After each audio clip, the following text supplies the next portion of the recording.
Hi friends, welcome to Out the Back Door. Today I'm going to be canning buttermilk.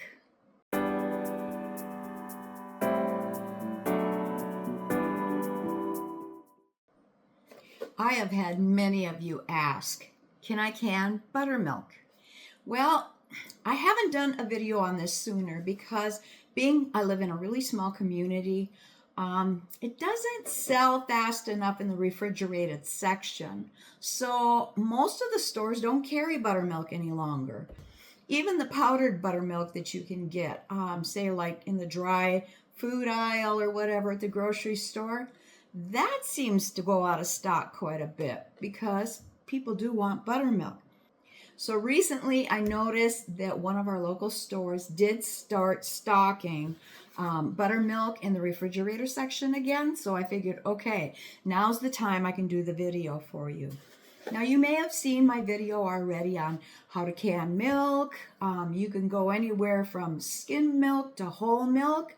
I have canned whipping cream. I've also done sour cream. So the reason I'm bringing that point up is because I'm sure most of you would be thinking, hey, I'm just going to can this buttermilk like I would regular milk, like I've showed you how to do before. Well, we're not going to do that today. Yes, you may see that I've got my pressure canner in the back, and that's how that I normally can milk. And actually, I've got more milk back here that I'm going to be canning after I get done showing you how to do this. So anyway, I do have that out, but the reason I have it out is because I'm going to be canning milk. I'm going to be steam canning in place of water bath canning. Now, I've showed many different videos where I steam can, and I show you how, but it just takes the place of water bath canning. You use way less water. That's it.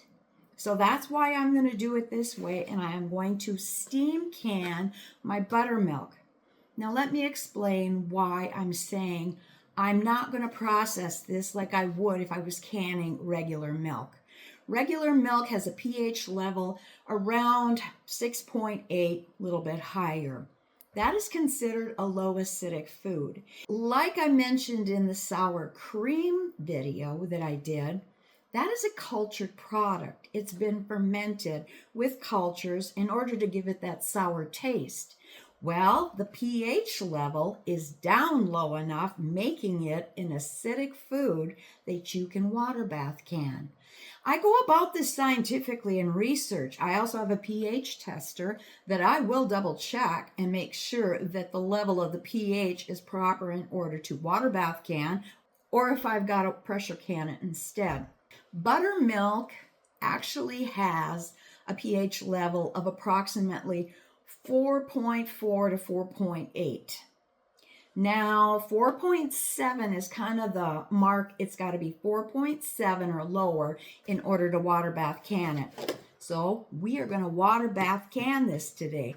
We are not going to pressure can it like we would the regular milk. I'm only going to do one jar as a test to show you. I do have a full container in the refrigerator right now.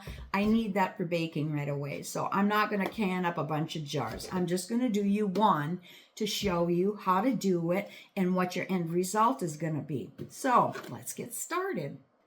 All right, I'm using a pint jar here. I'm also going to use metal flats just because it's easier, faster right now, that type of thing. Anyway, remember when we're giving headspace years ago, decades ago, from the top of the rim to the shoulder used to be 1 inch. I don't know when they changed this. I had a viewer correct me on that a couple of years ago on something else that I was leaving excess headspace because I was using a Tatler reusable lid. And he said, measure. And I said, it's 1 inch headspace. He goes, no, it's not.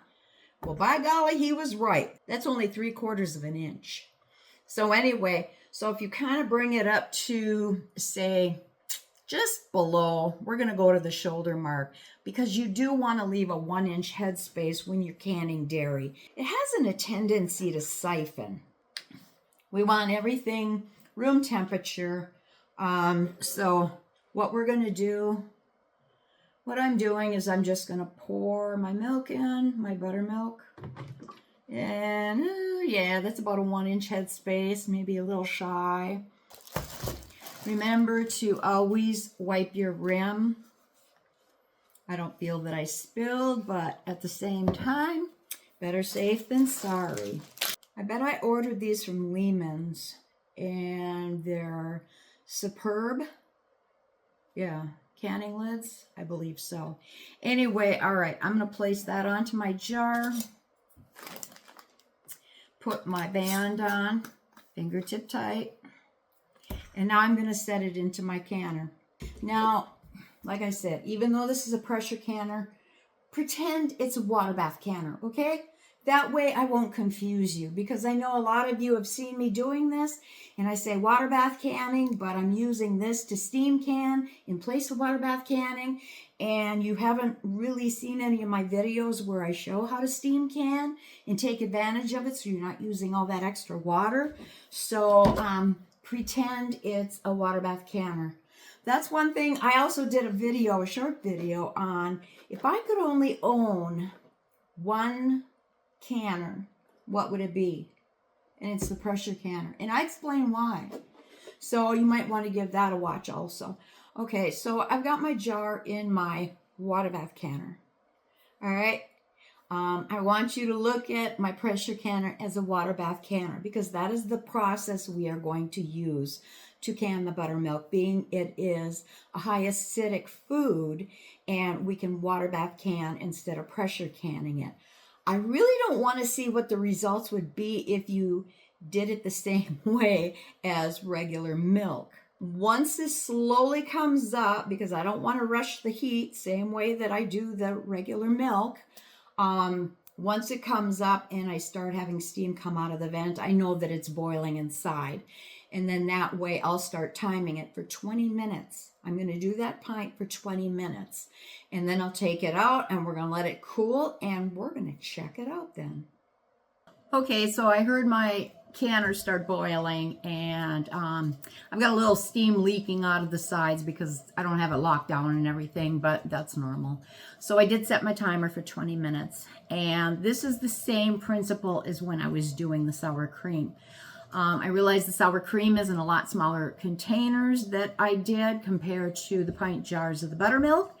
But I'm looking at the density factor. And just a reminder, the reason that I am water bath canning them and I'm not pressure canning them is because of the pH level. All right, my timer went off. I am going to take the cover off. I'm going to let it sit for 5 minutes. Okay, unfortunately, I didn't have any siphoning. All right, time to take the jar out.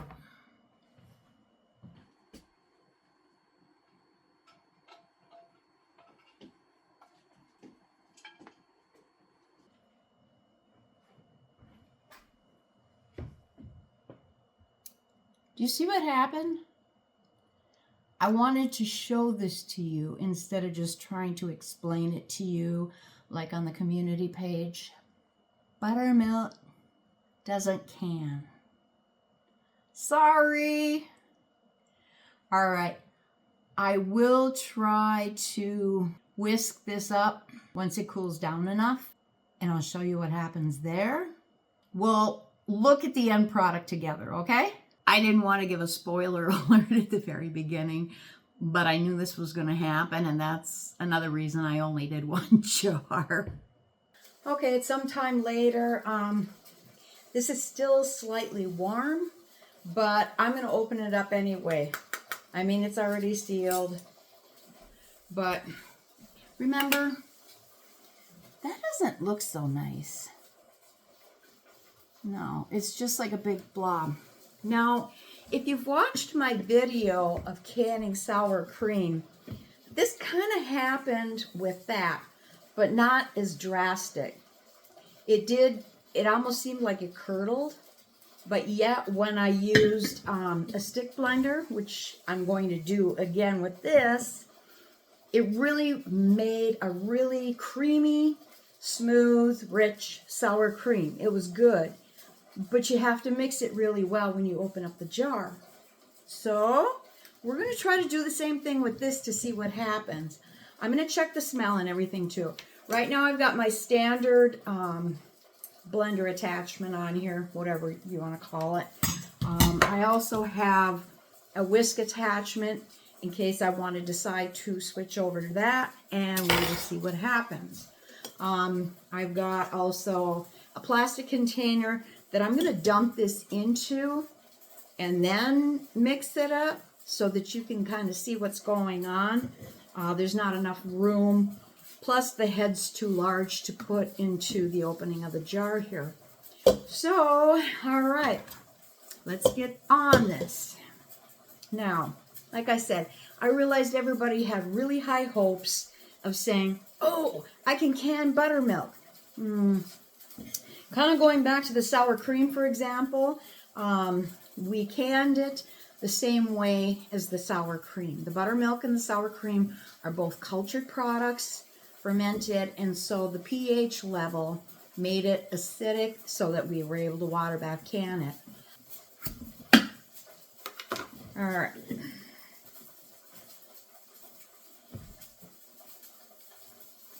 Well, it smells like buttermilk.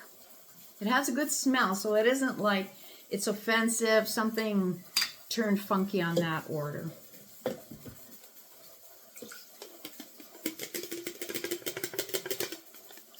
All right, try to do this without.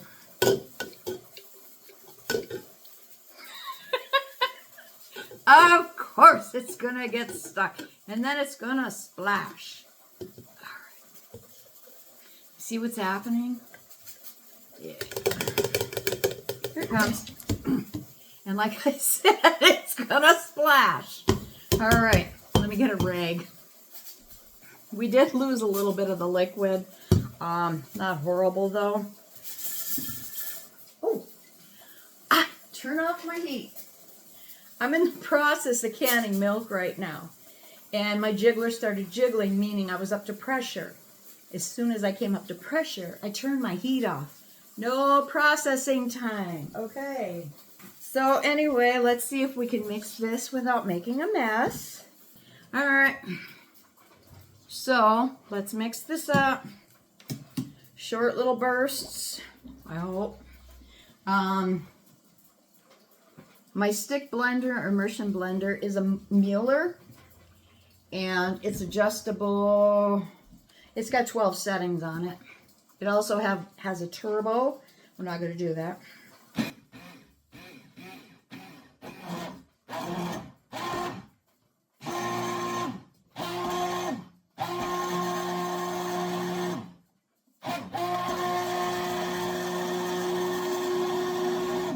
Guess what? It worked! Alright. I don't want to overmix it because I am getting a foam in there right now, but let me see if I can show you close up. There's still a bit of a separation, if you can see it on the head.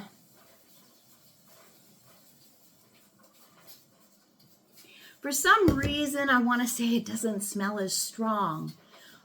It's not as tangy smelling. Maybe it's my imagination. Okay, I'm going to do something a little out of my comfort zone.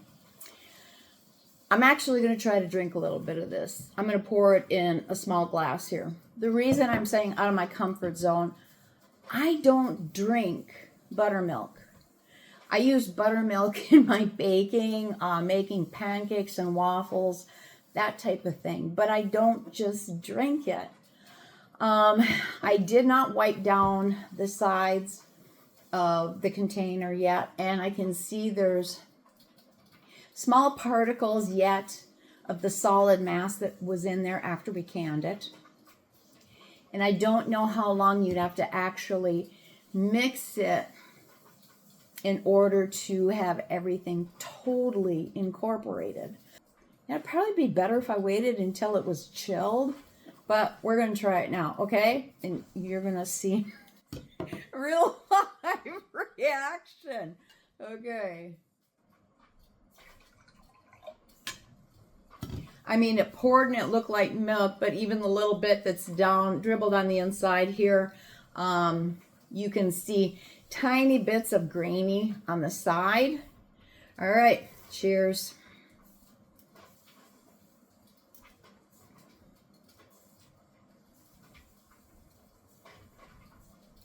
Okay, well, being I don't drink buttermilk,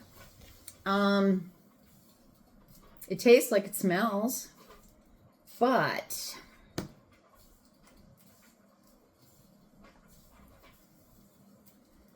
honestly, the consistency is not as creamy as when you get it in the dairy section and just pour a glass of it and drink it. I would still use this in my baking, but like I said, you've got to use an immersion blender, a stick blender, in order to incorporate your liquid and solid back together into one. So I'm going to let you decide whether this was a success or not. Because like I said, I don't drink buttermilk. You know, stop to think about it. The stuff that you buy in the powdered form, you got to mix with water, but that might be creamier too. I don't know. Anyway, I want to thank you so much for joining me on this little adventure. Please leave me a comment below whether you think this was a success or not, and whether you would try it. So, I want you to have a wonderful day, and until next time, God bless. Oh my, my, my. I think I'll have to make some pancakes or something now. You know what? I got extra bananas. I could make some banana bread because my recipe, if you watched my old time recipe on there, calls for buttermilk. See you later.